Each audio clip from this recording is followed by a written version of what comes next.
agent who wanted to start, doing something like that, and maybe you need to figure out how to connect with those investors, what would you say is the first step?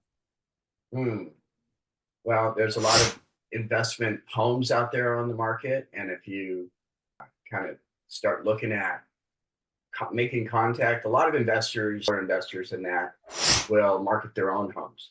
So if you can get in with them and start to market homes for them, or even do something for them where you're not even the listing agent, you're just kind of helping them out. And that was kind of how I first got started. I literally walked onto a job one time and asked the guy, "Are you remodeling the house to sell it?" And he said, "Yeah." And I just kept bugging him all the time, and even did some work for him, and ended up learning a little bit about it. And a few months after that, I bought my first remodel. It was a really rundown duplex for $9,000 in Houston, Texas.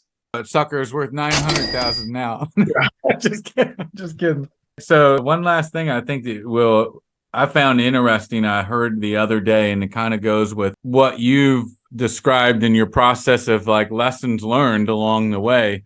And it was pointed out that our educational system, unfortunately, teaches us that you learn something and then you do it. If you think back to schooling, the way we have our system, it's you learn something and then you do it. But in actuality, like you described, it's the opposite. You do it and then you learn.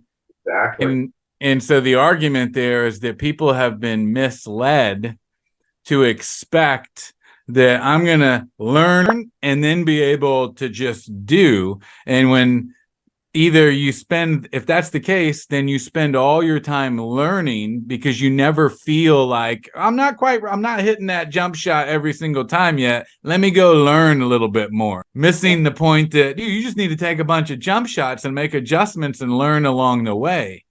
It's funny. I bought my son a car, and he wants to fix it up.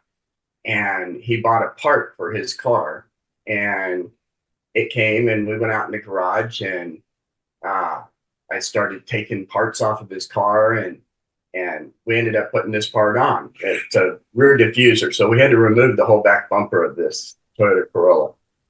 And he said, "Have you done this before?" And I looked down and I said, "I've never even owned a Toyota."